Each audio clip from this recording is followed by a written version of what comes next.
राष्ट्रपति Vladimir Putin ने गुरुवार को राष्ट्र के नाम संबोधन में नाटो देशों को चेतावनी दी है कि अगर उन्होंने यूक्रेन में सेना भेजी तो उन्हें परमाणु संघर्ष का सामना करना होगा।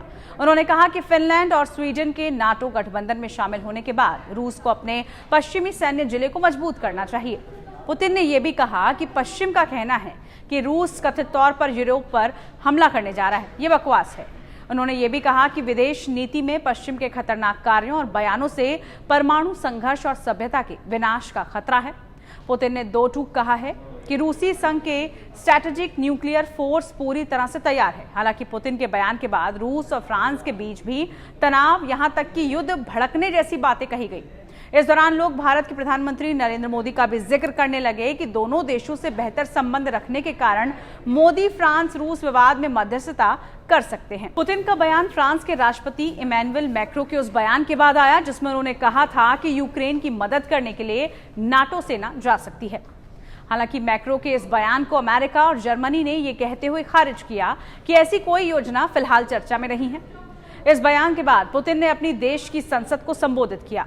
पुतिन ने रूसी संसद में अपने वार्षिक संबोधन के दौरान कहा, रूस किसी को भी अपने आंतरिक मामलों में हस्तक्षेप करने की अनुमति नहीं देगा। उन्होंने ये भी कहा कि जिसने भी रूस पर आक्रमण करने की कोशिश की उसे द्वितीय विश्व युद्ध की तुलना में अधिक कठोर परिणाम भुगतने होंगे, क्योंकि उनके देश के पास अब ऐसे हथियार हैं जो दुश्मन के इलाके पर निशाना साध सकते हैं।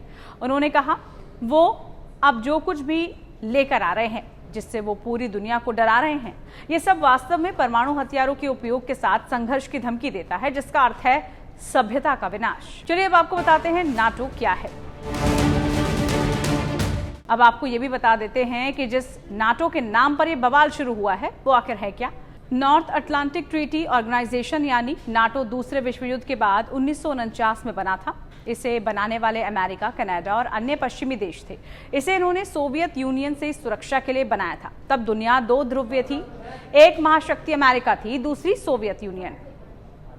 शुरुआत में नाटो के 12 सदस्य थे। नाटो ने बनने के बाद घोषणा की थी कि उत्तरी अमेरिका या यूरोप के इन देशों में से किसी एक पर हमला होता है तो उसे संगठन में शामिल सभी देश अपने ऊपर हमला मानेंगे। नाटो में शामिल हर देश एक दूसरे की मदद करेगा। लेकिन दिसंबर 1991 में सोवियत संघ के पतन के बाद कई चीजें बदली। नाटो जिस मकसद से बना था उसकी एक बड़ी वजह सोवियत यूनियन बिखर चुका था।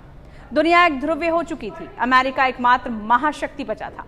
सोवियत यूनियन के बिखरने के बाद रूस बना और रूस आर्थिक रूप से टूट चुका था। पुतिन के बयान के बाद एक बार फिर दुनिया में परमाणु युद्ध का जिक्र चल पड़ा है। यह धमकी के स्तर पर ही हो, लेकिन इसने दुनिया की बेचैनी तो बढ़ा ही दी है।